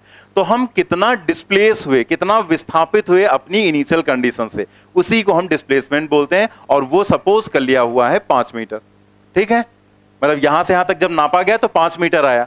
तो जो ये छोटी दूरी है इसको हम विस्थापन बोलेंगे, और जो एक्चुअल में हम नापते हुए आए हैं उसको हम क्या बोलेंगे? दूरी बोलेंगे, डिस्टेंस बोलेंगे। ठीक है, क्लियर हो गई बात? तो किसी भी क्वेश्चन में कोई कंफ्यूजन होने का सवाल ही नहीं उठता। अगर आपसे कहा गया डिस्टेंस, तो आप क्या करो? जो पाथ आपको बताया गया कि यहां से इधर गए, इधर गए, इधर गए, उसको नापते हुए चले जाओ, उसी को दूरी कह दो, और जो सीधे सीधे नापेंगे उसको हम विस्थापन बोल देंगे। ठीक है, एक्चुअल में ये सारी चीजें जो हैं ये डेवलप की गई चीजों को समझाने के लिए, मतलब बताने के लिए कि क्या सिचुएशन है। जैसे अगर हम यहां से वहां तक गए उस फैन तक, ठीक है, तो आप सोचो आपके पास ऐसी 2 चीजें हैं बताने को। अगर हम यहां से वहां गए, कि जैसे मान लिया हम यहां पर थे और हमने आपसे कहा आप अपनी आंखें बंद कर लो, ठीक है, आपने आंखें बंद कर ली। अब हम यहां पर थे और जब आपसे कहा हमने आंखें खोलो, ठीक है, तो आपने आंखें खोली, तो आप हमको पा रहे हैं उस फैन के पास। अब सवाल ये उठता है कि आप वो बीच का पार्ट तो देख नहीं रहे थे, तो बीच का जो पार्ट नहीं देख रहे थे, तो आप सीधे क्या बताएंगे? पहले आप यहां थे फिर आप वहां पहुंच गए, तो आपको तो नहीं पता है कि हम सीधे गए थे कि हम कहीं बीच से घूम के आए हैं। तो वो 2 चीजें अलग अलग टाइप की आ रही हैं। अब उन दोनों चीजों को बताया कैसे जाए, तो उसके लिए ये 2 चीजें बनाई गई कि हम एक्चुअल में कितना चले, वो क्वांटिटी हमें डिस्टेंस बता देती कि आपने इतनी दूरी तय की है, लेकिन आप यहां थे और वहां पर पहुंच गए, तो किस दिशा में आप पहुंच गए, अब पहले पोजीशन क्या थी, अब क्या है, उस चीज को कैसे बताया जाए। उस चीज को डिस्टेंस नहीं बता पाएगा, उस चीज को कौन बताएगा? डिस्प्लेसमेंट, कि आप इतना विस्थापित हुए लेफ्ट में या इतना विस्थापित हुए राइट में। ठीक है, तो वो कौन बताएगा? डिस्प्लेसमेंट। इसीलिए डिस्टेंस में कोई डायरेक्शन नहीं होती, हम कैसे भी घूमते घामते चले गए, इसीलिए ये एक स्केलर यानी कि अदिश राशि है। लेकिन जो विस्थापन है वो वेक्टर क्वांटिटी है, क्योंकि हमें ये बताना है कि आप लेफ्ट में गए कि राइट में गए, ऊपर गए कि नीचे गए, तो आपको उस डायरेक्शन को भी बताना है कि आपने देखा हमें, पहले आपने हमें यहां देखा, फिर आपने वहां देखा, तो आपने बता दिया आप यहां से उस डायरेक्शन में डिस्प्लेस हो गए। तो आपने दो चीजें बताई, कितना और किस डायरेक्शन में, ठीक है। तो वो क्वांटिटी में दोनों चीजें आ जाएंगी, मैग्नीट्यूड और डायरेक्शन, ठीक है। समझ में आ गई इतनी बात? तो आप देख लें यहां पर लिखा हुआ है it is actual path length. अब यहां लिखा है it can have many values, इनमें क्या लिखा है? इट इज शॉर्टेस्ट डिस्टेंस, सबसे छोटी दूरी, और आगे लिखा है it is a single valued. तो आप सोचो कि अगर हम इस लोकेशन पर थे और इस लोकेशन पर पहुंचे, जैसे यहां पर ये है पॉइंट और यहां पर ये बी पॉइंट है, ठीक है। तो आप इसको ऐसे समझो, जैसे हम लोग हर साल इस जगह पर जब होते हैं तो हम यहां से आपको सहारागंज तक ले जाते हैं, ठीक है। तो आप यहां पर हैं कोचिंग पे, ठीक है, और ये है सहारागंज। अब यहां से यहां तक जाने के बहुत सारे रास्ते हैं, ठीक है। आप यहां से इधर से घूमते हुए ऐसे भी जा सकते हैं, तो आप इधर से निकले, इधर से घूमते हुए चले गए, या आप इस वाले रूट से गए तो आप थोड़ा सा लंबा पाथ फॉलो करते हुए जाएंगे। लेकिन अगर देखा जाए तो मान लिया एक स्टूडेंट यहां से निकला और वो इस पाथ को फॉलो करते हुए गया, एक यहां से निकला वो इस पाथ को फॉलो करते हुए गया, तो क्या दोनों ने बराबर दूरियां तय की? एक ने कम, एक ने ज्यादा, लेकिन दोनों यहां से पहुंचे तो यहां, यानी कि दोनों का विस्थापन तो इतना ही हुआ कि अगर इनिशियल पोजीशन यहां थी तो दोनों की फाइनल पोजीशन यहां पर है, तो दोनों का एक क्वांटिटी दोनों की सेम हो रही है और दूसरी क्वांटिटी डिफर कर जा रही है। तो अब इन दोनों का अंतर कैसे बताओगे? इसीलिए ये दो क्वांटिटीज डिफाइन की गई कि इसने कितनी दूरी तय की वो आपने बता दिया। जैसे मान लिया इसने यहां पर 1.5 किलोमीटर कवर किया और इसने सपोज किया यहां पर 2.5 किलोमीटर कवर किया है, ठीक है। तो आपने एक क्वांटिटी बता दी कि भाई ये इतना चला, ये इतना चला, लेकिन एक क्वांटिटी कॉमन भी है कि दोनों का विस्थापन सेम हुआ है और वो डिस्टेंस मान लिया सिर्फ 1 किलोमीटर है जो शॉर्टेस्ट है। तो आपने कहा विस्थापन लेकिन दोनों का एक ही हुआ, इनिशियल पोजीशन फाइनल पोजीशन दोनों की एक थी। आपके पास कोई और भी रूट है तो आप उस रूट को भी फॉलो कर सकते हैं। तो इसका मतलब दूरियां जो हैं, डिस्टेंसेस, उसकी तो बहुत सारी वैल्यूज हैं किन्हीं भी दो पॉइंट के बीच, बहुत सारी वैल्यूज पॉसिबल, लेकिन जो डिस्प्लेसमेंट है, विस्थापन, उसकी सिर्फ और सिर्फ एक ही वैल्यू पॉसिबल है, यानी कि डिस्प्लेसमेंट जो होगा वो एक सिंगल वैल्यूड फंक्शन होगा, जबकि जो डिस्टेंस है वो एक मेनी वैल्यूड फंक्शन होगा, मतलब उसकी बहुत सारी वैल्यूज पॉसिबल होंगी, ठीक है। क्लियर हो गई बात? आगे बढ़ते हैं हम लोग, कहीं कोई डाउट हो तो पूछ सकते हैं। नेक्स्ट देखते हैं यहां पर एक relation.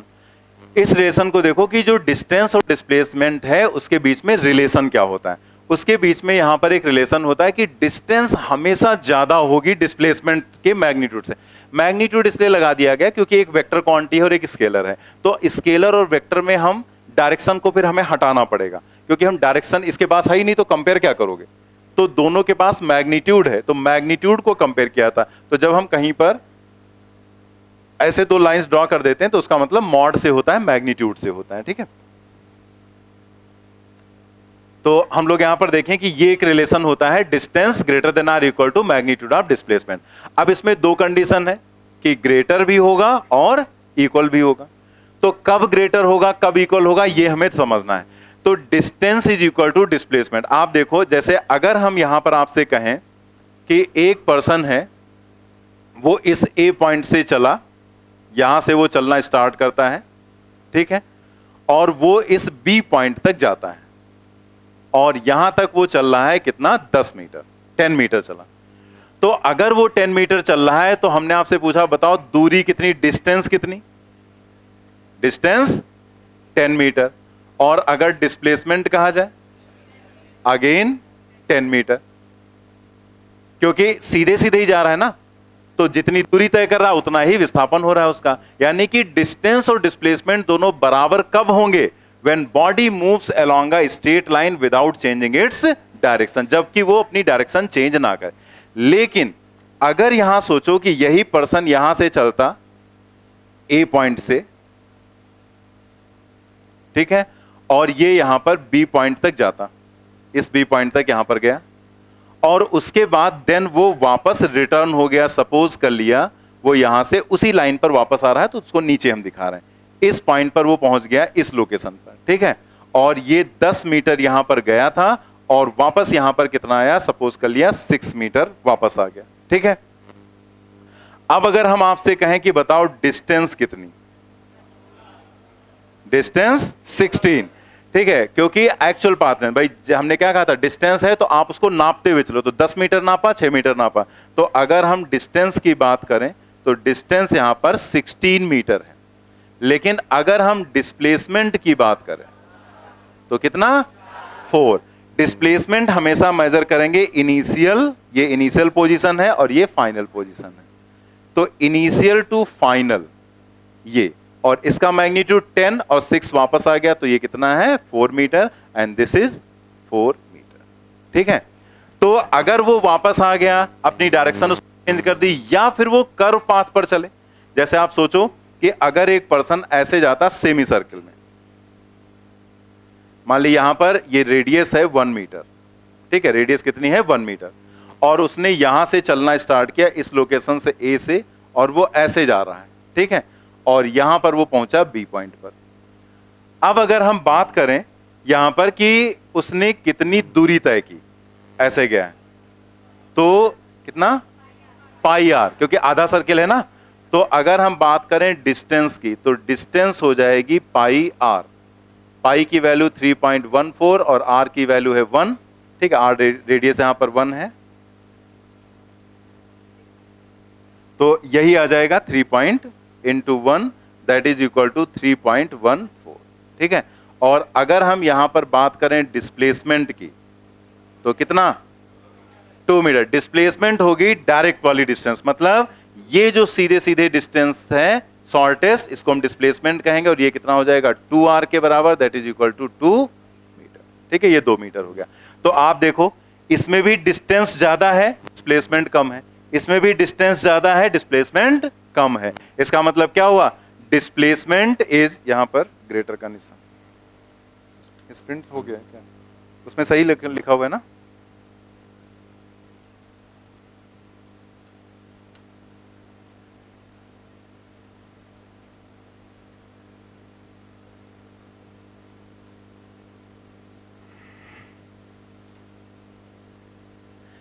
Distance is greater than displacement. देखो इसमें भी डिस्टेंस ज्यादा है, उसमें भी डिस्टेंस ज्यादा है, तो greater than displacement when body changes its direction और move on a curved path. अगर बॉडी अपनी डायरेक्शन चेंज करेगी या एक कर्व पाथ पर चलेगी तो डिस्टेंस ज्यादा होगी और डिस्प्लेसमेंट कम होगा। तो वहां पर जगह छूटी, दोनों डायग्राम बना लो, ध्यान रहेगा आपको, ठीक है। सबको अपना अपना काम जो है वो बहुत ज्यादा लगता है, जो भी, जैसे हमको लगता होगा हम बहुत काम कर रहे हैं, तुम्हें लगता होगा सर की लाइफ कितनी मस्त है, कार से आए, अपना एसी ऑफिस में बैठे, आए, पढ़ाए, फिर चले गए, एकदम मजे ही मजे हैं।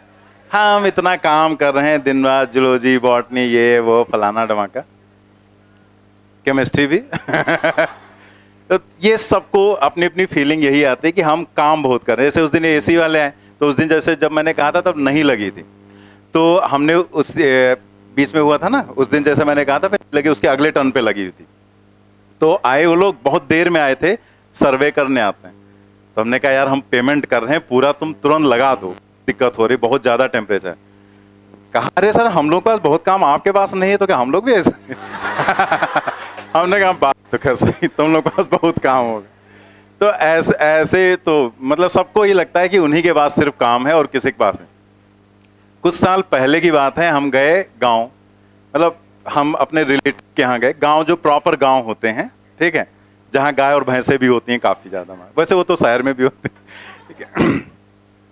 तो वहां पे गए हम, तो जैसे गांव का एक अलग माहौल रहता है, ऐसे शहर में तुम्हारे यहाँ कोई आए किसी से कोई मतलब नहीं, तुम्हारे कोई आए कोई जाए, उनसे पड़ोसी से तुम्हारे कोई लेना देना नहीं रहता है। गांव का लेकिन अलग होता है, वहां पे आप जाते हैं तो गांव में जो भी जानने वाले हैं वो अपना आ जाते हैं, खड़े हो जाएंगे ऐसे, और भैया ठीक है, सब बढ़िया, ऐसे खड़े होंगे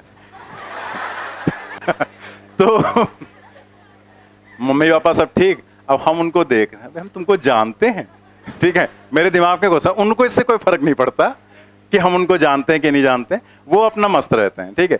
हम जिस रिलेशन में गए हैं उनको तो वो जान ही रहे हैं ना, तो बस वहीं से उनका हो जाता है, मतलब उनका अपना एक प्यार है, जो भी समझ लो कि वो जानते हैं, पड़ोसी यहाँ शहर में कोई मतलब ही नहीं रहता। तो ऐसे ही एक थोड़ा हमरूम टाइप का आदमी वहां पर आ गया, तो अब वो वही गमछा लपेटे, बनियान पहने और वही स्टाइल में खड़ा हो गया अच्छा हम जान वन रहे नहीं थे, वो होगा कोई वही गांव में। तो उसको ये पता था कि हम कोचिंग पढ़ाते वहां पे। थोड़ी देर खड़ा रहा ऐसे इसी टाइम, अच्छा थोड़ी देर हम देखते हैं कि मार के भागने वाला तो नहीं। ऐसे स्टाइल में ऐसे। तो फिर वो थोड़ी देर तक ऐसे खड़ा रहा, फिर पूछा तो भैया आप वहाँ कोचिंग पढ़ाते हैं? तो हमने कहा हाँ कोचिंग पढ़ाते हैं। कहा आप लोगों का बढ़िया है, ज्यादा काम भी नहीं है और बढ़िया पढ़ा है, पैसा भी अच्छा खासा मिल रहा है। हमने कहा, हमें गुस्सा आ गई, हम जरा 2-2 3-3 बजे तक असाइनमेंट बनाते हैं। तो हमने कहा नहीं ऐसा नहीं, काम बहुत काम करना पड़ता है, ये तो तुमको पता नहीं, इतनी टेंशन रहती है। अरे हटो, काम हम क्या काम हम क्या है, ऐसे बोला क्या काम हम क्या है, क्या काम तो हम लोग करना पड़ता है। सुबह 5 बजे उठो, क्योंकि भैंसियां चिल्लाने लगती। 6 भैंसे हैं हमारे पास, अपना बताया 6 भैंसे हैं। सबका पहले सफाई करते हैं, फिर चारा खानते हैं, फिर उसको डालते हैं, फिर उनको लेकर जाते हैं, फिर उनको घुमाना भी पड़ता है, खेत भी जाना पड़ता है, शाम को फिर उनको खिलाना पड़ता है। ठीक है, तो वो अपना पूरा बताया इतना काम होता है, आप लोगों का बढ़िया मस्त एसी में बैठे रहते हैं। अरे हमें गुस्सा है, हमने कहा ये काम है, तब तो तुम्हारे पापा तुमको भेजते होंगे तो तुम गन्ने के खेत में बीड़ी पीते होगे बैठ के, तो अब यही तो करोगे ना, भैंसे चराओगे, ये कोई काम है? तो जानते क्या कहता है इसे, 2 दिन आके भैंसा चराओ पता चल।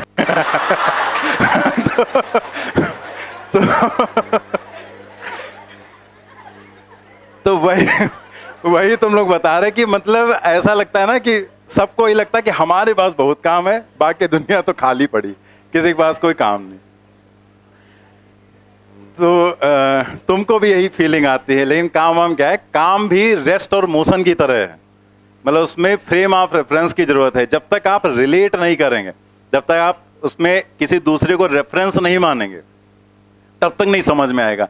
जो लोग सेलेक्ट होकर जाते हैं, अब आप उनसे मिलो, फिर उनसे पूछो कि यहां ज्यादा मेहनत है कि वहां ज्यादा मेहनत है, तब वो तुमको बताएंगे कि वहां तो कुछ नहीं था, वहां हम लोगों को खाली फीलिंग आती थी कि हम मेहनत कर रहे हैं, असली मेहनत तो अब है। यहां तो तुम्हें पका पकाया मिल रहा है, तुम खाने को नहीं तैयार, सोने लगते हो यहीं पे बैठ के।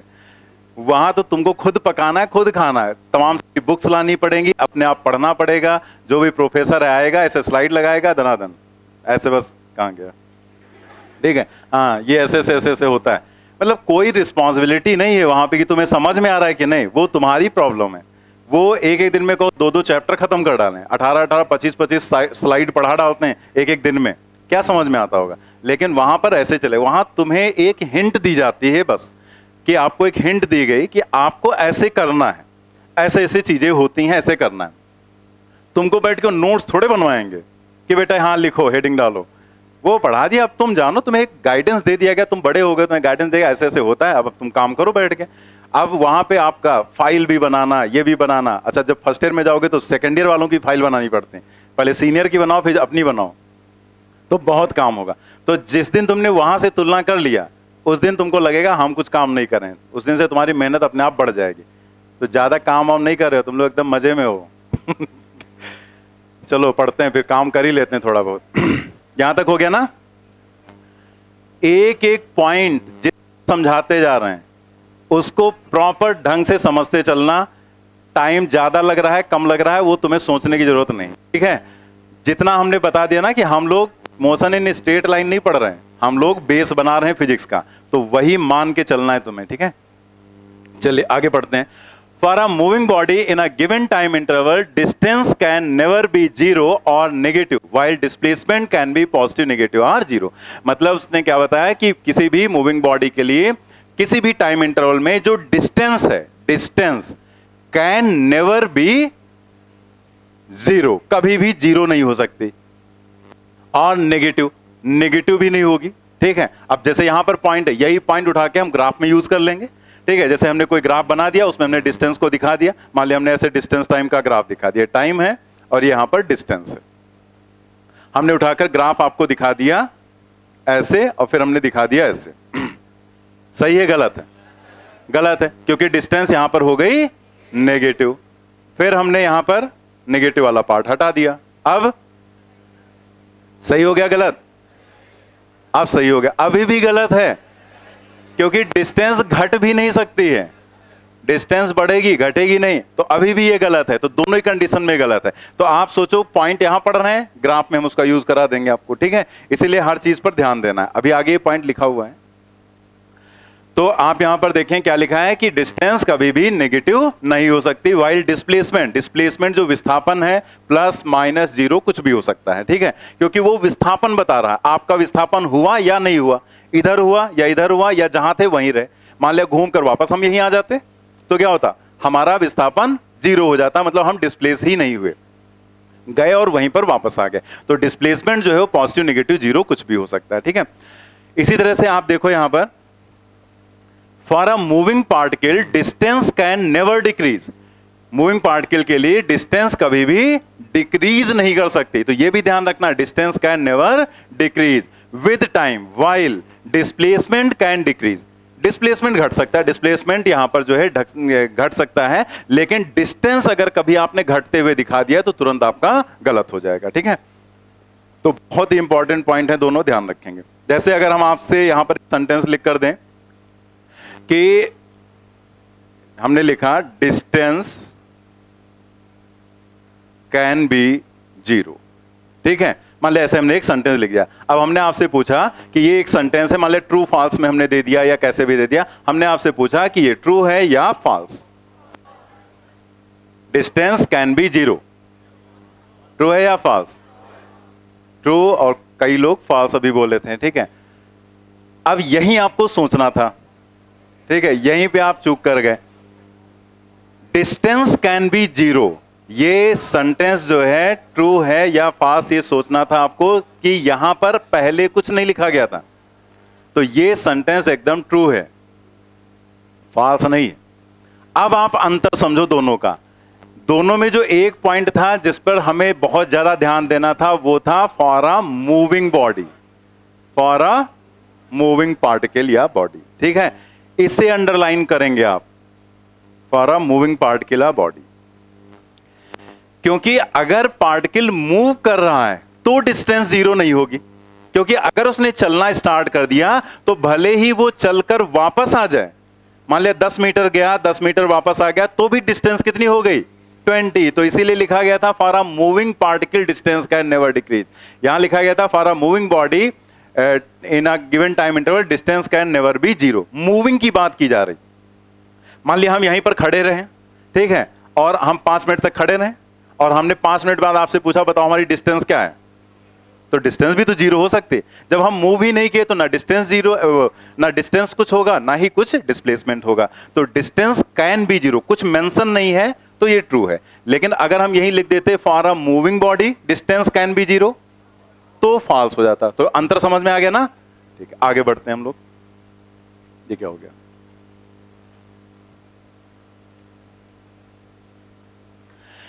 नेक्स्ट, जैसे डिस्टेंस और डिस्प्लेसमेंट के लिए सारी चीजें थी वैसे ही एवरेज स्पीड और एवरेज वेलोसिटी के लिए रहता है। तो सिंपली सीधे सीधे फॉर्मूला लिख दिया गया, उसी से समझ में आ जाएगा। एवरेज स्पीड जिसको हम लोग बोलते हैं औसत चाल, और एवरेज वेलोसिटी औसत वेग।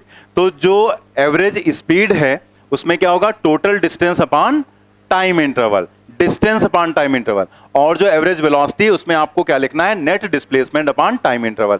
टाइम इंटरवल टर्म इसलिए यूज किया जाता है, जैसे लिखने को कुछ भी लिख सकते हैं, जैसे कई जगह डिस्टेंस अपॉन टाइम ही हम लोग लिखेंगे, बार बार पूरा सेंटेंस नहीं लिखेंगे, टोटल डिस्टेंस अपॉन टाइम या टाइम इंटरवल। ये सिर्फ बताने के लिए कि टाइम इंटरवल का मतलब क्या है, कि जितने इंटरवल की बात की जा रही।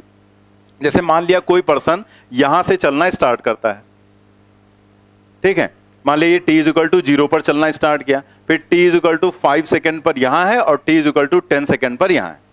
अब अगर उसने कहा टोटल 10 सेकेंड में कितना चला, तो टोटल 10 सेकेंड की हम बात करेंगे और एवरेज स्पीड निकाल देंगे।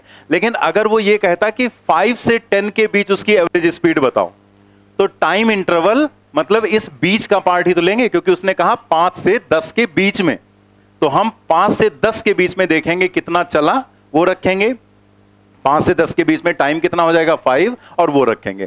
तो जितने इंटरवल की बात कही जाएगी उतने टाइम को यहां रखना है, उतने टाइम में कितनी डिस्टेंस ट्रेवल करेगा वो रखना है, और फिर सॉल्व कर देना।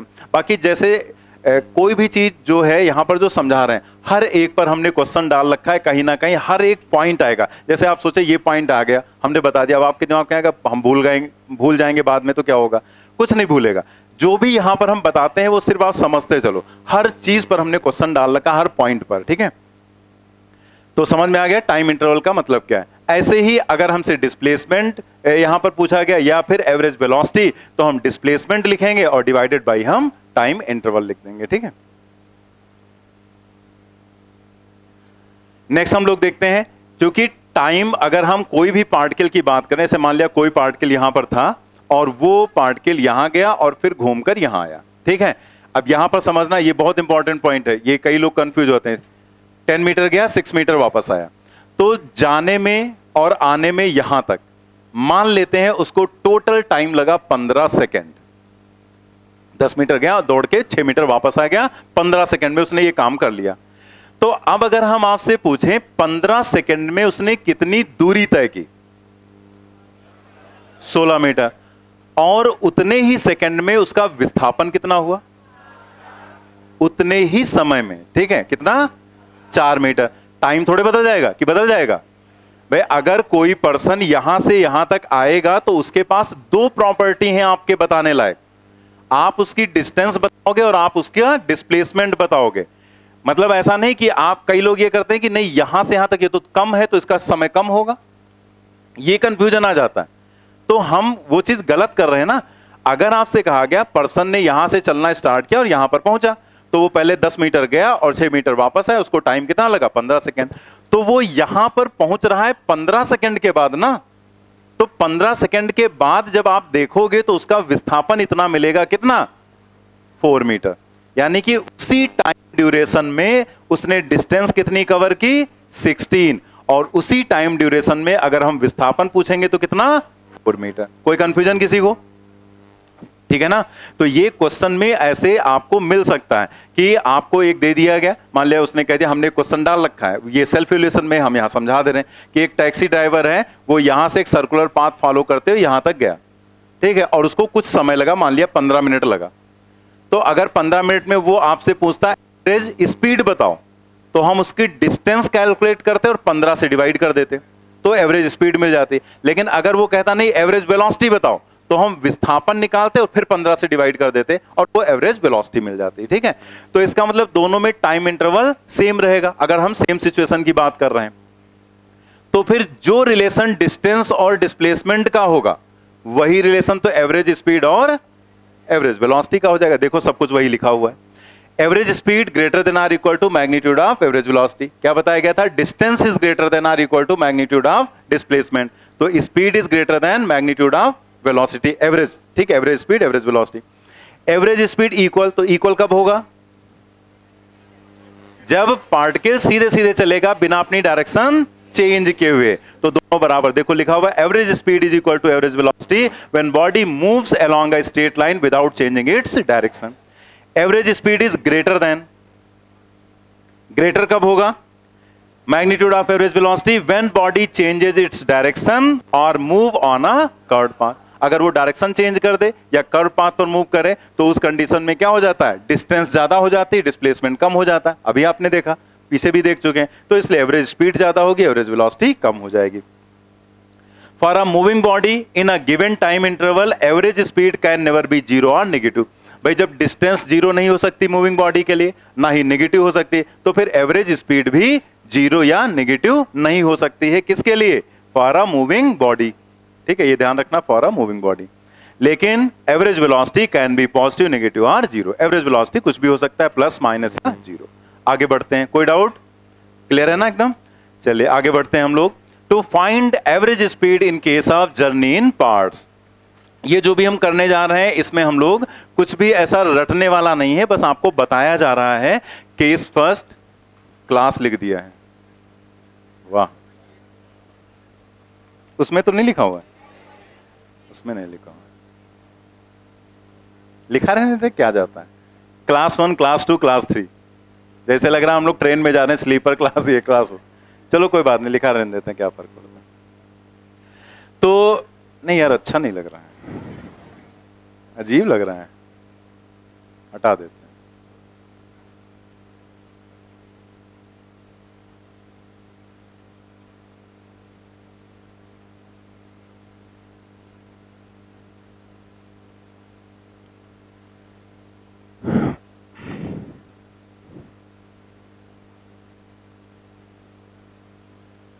ठीक है, केस 1, केस 2 एंड केस 3।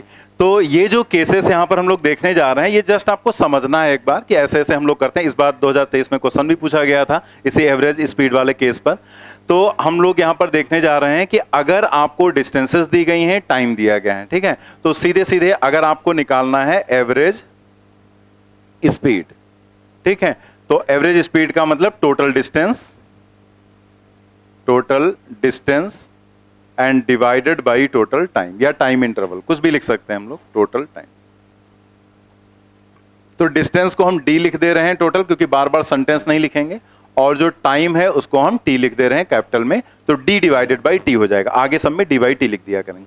तो आपको यहां लिखना है तो वी एवरेज हो जाएगा, that is equal to total distance, सीधे ऐड कर दो उठाकर, S1 plus S2 plus S3, और टाइम में क्या लिखना है, T1 plus T2 plus T3। अभी ये सब बताया क्यों जा रहा है, अभी हम बता देंगे, पहले आप लिख दो, पहले वाले कॉलम में लिख लेंगे इसे।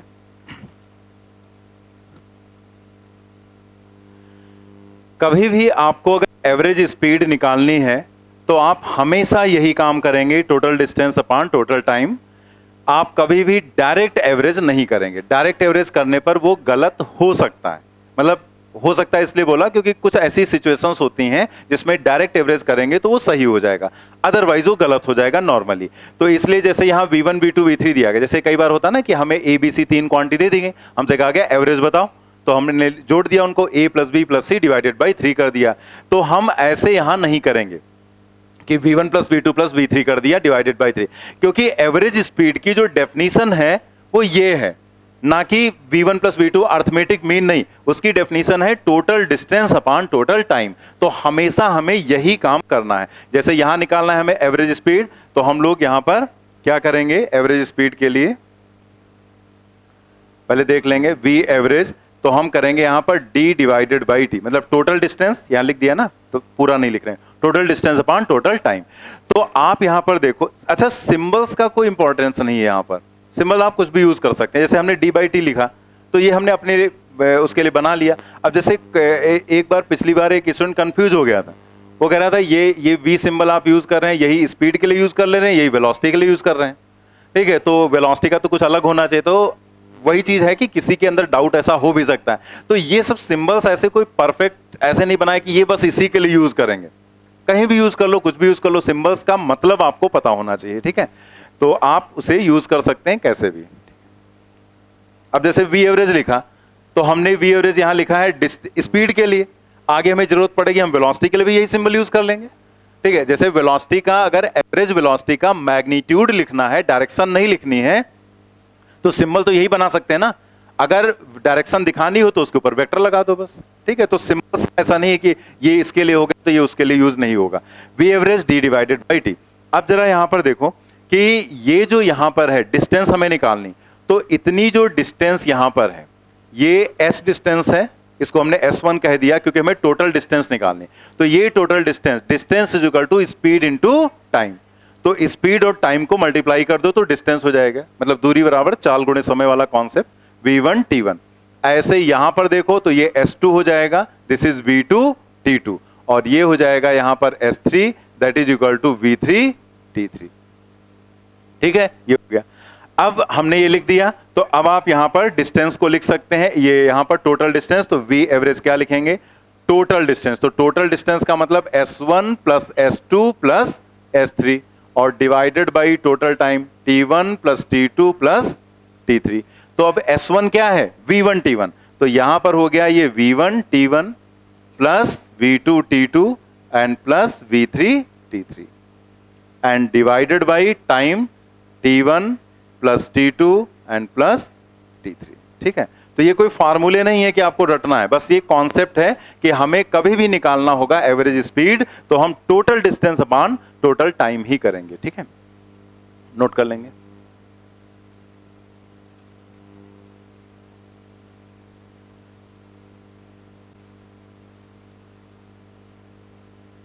अब जैसे हम लोग नेक्स्ट वाला देखते हैं, केस थर्ड।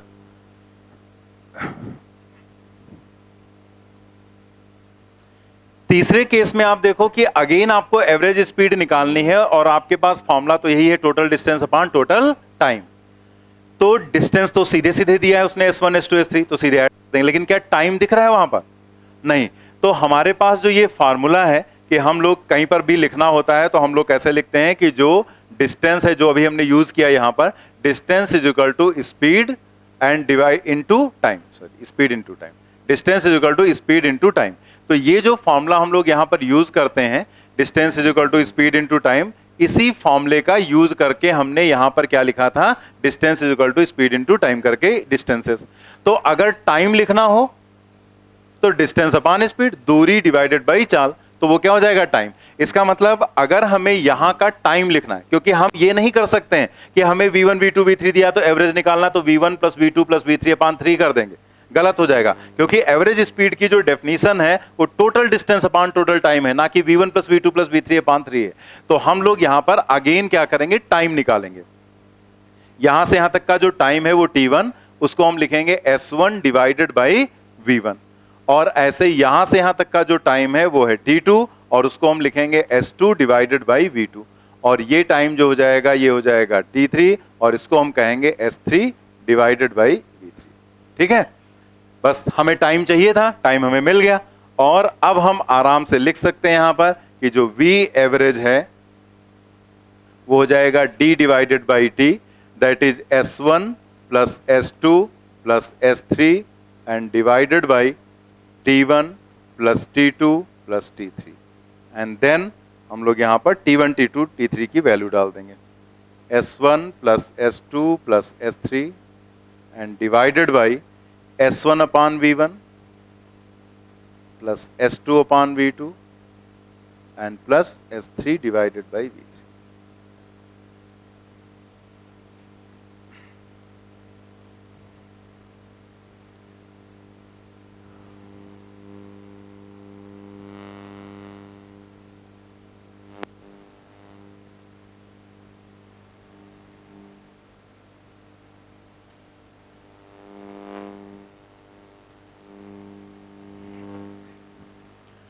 जैसे डेफिनेशंस हम लोग यहाँ पर पढ़ रहे हैं इनका यूज कहीं पर भी हो सकता है, ठीक है, आगे भी। और जो डेफिनेशंस यहाँ पर आगे पढ़ेंगे धीरे धीरे इस चैप्टर में जितनी चीजें, तो जब हम लोग सर्कुलर मोशन रोटेशनल मोशन पढ़ेंगे तो वही डेफिनेशन जो पढ़ने में यहाँ आपका ज्यादा टाइम जाएगा, वहां वही चीज कवर करने में बहुत कम टाइम लगता है, बहुत कम टाइम लगता है, क्योंकि बिल्कुल सिमिलर होता है।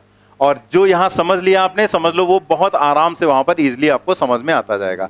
तो चूंकि हम लोग बहुत परफेक्ट वे में हमें प्रिपेयर होना है, क्योंकि अब जो पेपर है वो थोड़ा सा डिफरेंट टाइप का आ रहा है, मतलब आसान तो आ रहा है लेकिन ट्रिकी भी हो जाता है। उसके क्वेश्चंस जो थ्योरेटिकल हैं वो इस साल तो आसान पूछे, जरूरी नहीं कि हर बार आसान पूछे जाए, और उन आसान क्वेश्चंस को भी गलत किया आपने, तो आपको उन पॉइंट्स पर ध्यान देना। जैसे अभी सोचो कि अभी वहां पर बताया गया था कि डिस्टेंस वाला जो हमने कहा डिस्टेंस कैन बी 0, तो बहुत लोगों का गलत हुआ, ठीक है, बहुत लोगों ने ट्रू बताया, बहुत लोगों ने फॉल्स भी बताया, तो तुरंत आपका क्लियर हो गया वहां पर कि मूविंग के लिए ये होगा, लेकिन अगर उसने मूविंग ऑब्जेक्ट नहीं दिया है तो वहां पर तुरंत चीजें बदल जा रही हैं। ठीक है, तो ऐसे ही हमें बहुत ध्यान से चीजों को समझ के पढ़ना है।